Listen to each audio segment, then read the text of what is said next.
You found out the three most common traits of highly successful people. Do you remember those? Yeah, it was, it's so funny. A superiority complex. So the three most common traits of hyper successful people that they looked at. And it was interesting because there's the influencer world wants to be like, you have to wake up at 5 or you have to do cold plunges or whatever the fuck, right? But the thing but there was actually very few that they all had in common. So number one was that they had a superiority complex. They thought they were better than other people and that they deserved more. The second is that they suffered from massive insecurity and feeling that they would never be enough. And third, they had impulse control. And so you've got this combination of people who are like, I want to do this big thing. So there's this big toward thing. And they've got this big away pain that's like, I'm never going to be enough. I always have to do more.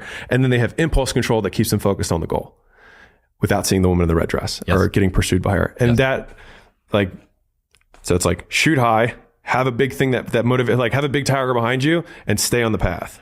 Have you ever heard Jordan Peterson talk about that study of starving rats in a tube with a spring attached to their tail? No. Fucking brilliant. This is what you're talking about. So starving rats are placed into a tube. Yeah. And they have a spring that is attached to their tail that can measure the force that they pull at, and that's a proxy for desire.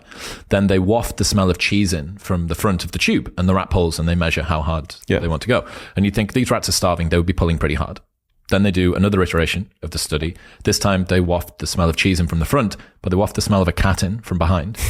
And the rats pull harder. Yeah. And what's the lesson? That you not only need to run towards something that you want, but you need to run away from something that you fear. Yeah. Now the problem, and this is, I like superiority complex, crippling insecurity, impulse control. Right? Yeah. I like that. The problem is, the people who we admire the most due to the most success in the real world don't necessarily have the most admirable internal states. That, to me, isn't necessarily the most peaceful, blissful way to live your life. Mm-hmm. What does it say that, especially in the modern world, we revere the people who have external accolades of success, and yet the three most common traits of these super successful people lead from a place which is almost objectively miserable, unadmirable. Yeah. How do we square this circle? I think it's just, what are we solving for?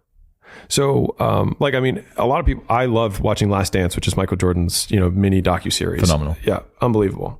I think most people could see him there and be like, I don't know if I really envy this guy's life. Like, he still seems like pretty upset despite being a billionaire, despite all these other things. And so I think that if, like, what are we solving for? Like my closest friend, Dr. Kashi, he has a statement because he coached Olympic teams, and he was like, champions are broken. I was like, huh. He's like, people look at champions and try and find something that champion has that they don't have. And he's like, but it's not that at all. He's like, they lack something everyone else has, which is an off button. They just don't stop. And at the end of the day, like, if we're optimizing for outcomes, then the most broken person will win. The person who has the absolute biggest, desire for achievement, the absolute biggest fear or pain that they're running away from, and the hardest impulse control. Now, impulse control, most people would agree, is a good thing. The other two, not as much. And so, what are we optimizing for? What problem are we solving? It's my favorite. It's probably the number one most frequently asked question that I ask to our portfolio companies whenever we're about to do anything, which is, what problem are we solving? If the problem that we're solving is that I want to be content, well, there's a lot of ways to do that. And you don't need to do all these other things. If the problem you're solving is that you want to be the richest man in the world, well, you're going to have a lot of superiority complex. You're going to have a lot of crippling insecurity, and you're going to have a lot of impulse control, and you're going to have to wait a long time. There's a quote from Jason Pargin that says, accept that all of your heroes are full of shit. Your heroes aren't gods. They're just regular people who probably got good at one thing by neglecting literally everything else. Yeah. I agree with the statement. Fucking money. It's just so interesting to me. I've been thinking about this to do with Billy McFarland. Let me just get this in. Hit it. And that's okay. Because if they wanted that, then that's the problem that they're solving for. Like, I get criticized all the time for work-life balance. People are like, well, you don't have any hobbies, Alex, and you don't whatever, right? And I'm like, I don't fucking want any. So why do I have to sacrifice things that I would prefer to do things I don't want to do to satisfy your objective measure of what you deem as work-life balance? Why? So that's what this is where you were talking about. Was it optimized for the outcome, or what's the metric of success? That you were saying, like, what is it that people are optimizing for? Right. It seems to me that you have stepped back and decided, axiomatically, this is the thing that I'm optimizing for. That I enjoy most doing. Yes. I enjoy playing the game. And so everything I do is about the game. Yes. My podcast is called The Game. I draw pictures all day about business. I write books about business. I make content about business. I spend the rest of my time. I've never seen a picture from dude, you. $100 million offers. Zillion pictures in there. Oh, are they done by you? 100%. All of the drawings are mine. And $100 million leads has like 100 doodles in it. Yeah. Isn't it? Oh, yeah. Are you any good? Are they nice? I think so. Are they cute? Yeah. They got little animals in? Yeah. If they don't have animals in, I'm not going to look at them. Oh, there's little bag of money, big bag of money. Like that's how nice. Dead serious. Sweet. But no, but like, and I spend the rest of my day doing business. Yeah.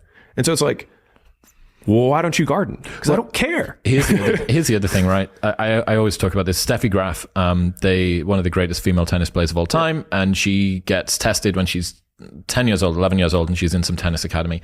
And they gauge the players on 2 criteria. Uh-huh. They gauge them on desire to train and skill set. All right. And she was 10 out of 10 on both. Mm-hmm. So, okay, not only has she got the raw materials to make a phenomenal tennis player, but she'll outwork you, and to her, it won't even feel like work.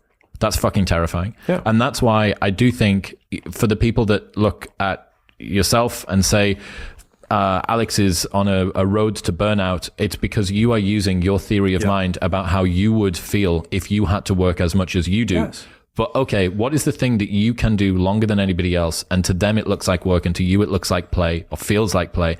What would that be? Oh, well, for me it would be computer games or knitting or rock music or whatever it is. It's like, okay, so imagine if you just got to do that all day, but instead of it being rock music, it was fucking business. Yeah. Someone commented the other day, was it you're sprinting on a treadmill? They were concerned that the pace that the show is going out at was going to cause me to burn out. And in retrospect, in 5 years' time, I might go, fuck yeah, I was moving too quick. But I don't think that. Like, I work at the pace that I like to work at. And I also like to see where those limits are. And that's exciting to me, to go, okay, just how much harder can I go here? And then again, you've got to temper it with, that's burnout. Like, that's just the beginning of it. And you only know that after you've burned out like 30 times. But it's trite to say after Atomic Habits by James Clear, right? But the intersection of like what you love to do, what you're good at, and what you can be paid for is like slap bang in the middle of it. This is a Cybertruck. This is $100 grand. And somebody watching this video right now is going to win one of those two in the next 30 days. In fact, last month, Keytron won. Which one did you win? Cybertruck. Was it worth it? Yeah, sure. And he did it by building a community that helped people fix their credits and got to $132,000 in his first try. And listen, that was amazing for Keytron, but let me tell you about the other top 10 people that were here with me. And so here they are on the leaderboard, and here they are in real person. And so Adnan got to 27,000, Benit 40,000, Ryan got to 44, Ted got to 48, Max 40, Anthony 101, Javon, Salah, Kevin 123, Bank 48, Devin 37.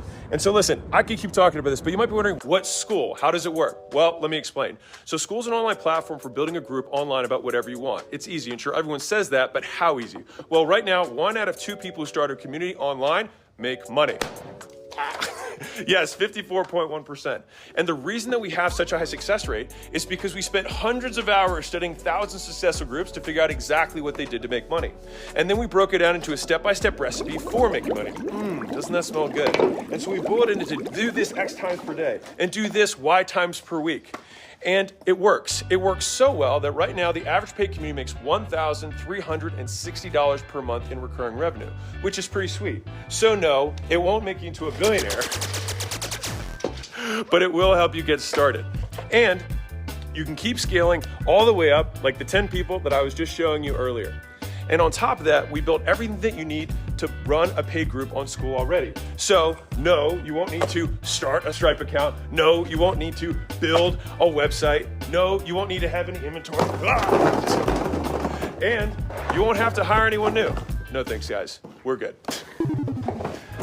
Skool works out of the box. Ta-da! It's that easy. We built it that works the same way as social media, so you don't need to learn anything new.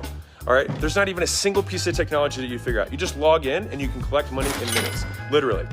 And if you're just starting out, here's you. You're literally who we built Skool for. So remember those crazy people that I showed you over there? Say hello. Hey. They did this last month, and if they can do it, so can you. This is built for people who are brand new to business or brand new to online business. And if you're wondering, well, do I need to have an audience? No, half of those guys didn't have an organic audience. And these guys are the winners. So no, we'll show you where and how people are getting their first customers absolutely free. Follow me. Listen, if you don't believe me, think about it like this. If we get 1 out of 2 paid communities to make money, most people don't have organic audiences. So we had to figure it out or no one would stay on Skool, but we have. And that's why we have tens of thousands of groups on Skool right now. And as much as I'd like to think people love me, people stay because they make money. And we'll show you exactly how they did it. And also, just to make sure you don't get stuck on any step, I answer questions every single week. I hop on calls. And so if you want to hop on there live, we usually have 200 or 300 people who hop on those calls. So it's not huge. And so now's the best time to get started. So if that sounds at all interesting, the best part is you can start a community of your own absolutely free. Just click the yellow button below this video, enter your details to start your absolutely free trial. Worst case, start for free, you decide to quit, and then you can take all the training that other people charge thousands of dollars for with you for free. Again, that's the worst case. Best case, you take a zero risk move and build an online business that could change your life forever. And to be clear, I'm not asking you to decide yes or no today. I'm asking you to make an informed decision. That's it. And the only way you can do that is on the inside, not on the outside. So get inside and see if everything that we say is true and valuable to you. Then if it is, in 2 weeks is when you can actually decide for real. And if you get in and decide it's not for you, no sweat. But you can't truly make an informed decision right now for the same reason you don't buy a house without looking inside of it first, or test drive a car before buying it. So this is a guaranteed risk-free test drive. And listen, whether it's 13 minutes or 13 days from now, if you decide that it's not for you for any reason whatsoever, all you have to do is go to your profile and click cancel. That's it, 1 click. And the only reason you can make an offer that strong is because you're confident that what you have is the real deal. And I'm fairly confident that when you sign up by hitting the button below, you're getting exactly what you need to start your online business. So you might as well give it a shot. The only other guarantee is that if you don't take this shot, you'll stay right where you are right now. But if you take action, you could be the next one coming out to Vegas celebrating how quickly you built an online business with consistent monthly recurring revenue and driving away in a Cybertruck or with 100 grand in cash in your pocket. Pretty neat. So click the button below, join us in the Skool Games. I take calls every Monday, hop on, and be sure to let me know you're new. I'll see you on the other side.